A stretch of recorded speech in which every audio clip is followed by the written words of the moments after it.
Assalamualaikum warahmatullahi wabarakatuh. Kali ini saya akan mengabarkan terkait keunggulan Prabowo di survei. Ini jadi hadiah Lebaran.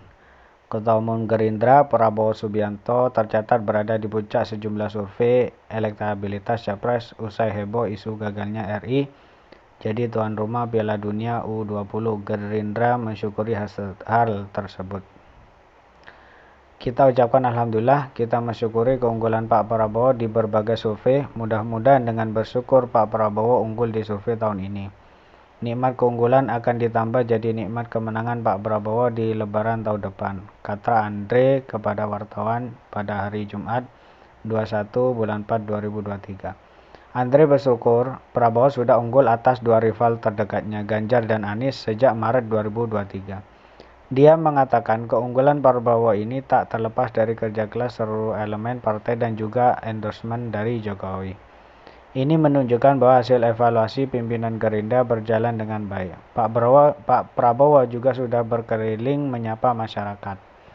Endorsement dari Pak Jokowi juga memberikan efek elektoral. Bagaimanapun juga Pak Prabowo sosok yang dianggap masyarakat bisa melanjutkan pembangunan era Pak Jokowi, ulas Andre.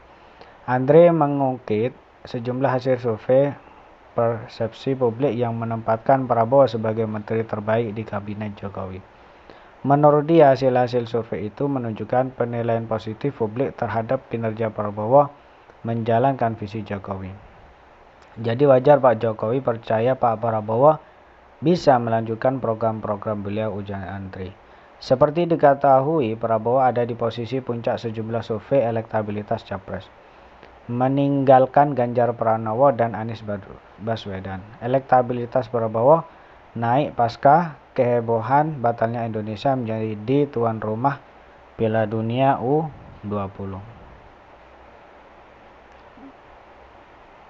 Lembaga Survei Indonesia. Survei dilakukan pada 31 Maret sampai 4 April 2023. Responder survei adalah warga negara Indonesia yang berusia 17 tahun ke atas atau sudah menikah dan memiliki telepon selpon sekitar 83% dari total populasi nasional. Pemilihan sampel dilakukan melalui metode Random Digit Dialing (RDD). RDD adalah teknik memilih sampel melalui proses pembangkitan nomor telepon secara acak. Dengan teknik RDD, sampel sebanyak 1.229 responden dipilih melalui proses pembangkitan nomor telepon secara acak, validasi, dan screening. Margin of error survei di kisaran kurang lebih 2,9% pada tingkat kepercayaan 95%. Asumsi simple random sampling, wawancara dengan responden dilakukan lewat telepon oleh pewawancara yang dilatih. Bagaimana hasilnya? Prabowo Subianto 30,3%, Ganjar 26,9%, Anies 25,3%. Kemudian Indonesia Politik Indonesia atau IP.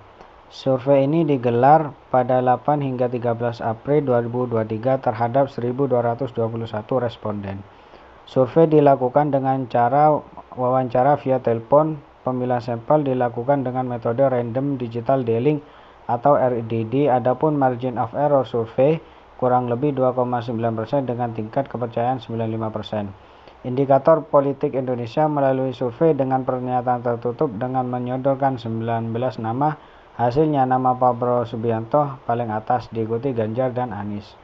Prabowo 22,2%, Ganjar 19,8%, Anies Baswedan 15,9%. Itu hasil survei dari berbagai lembaga survei. Berita ini saya kutip dari detiknews.com. Saya kira itu saja dari saya. Terima kasih. Assalamualaikum warahmatullahi wabarakatuh.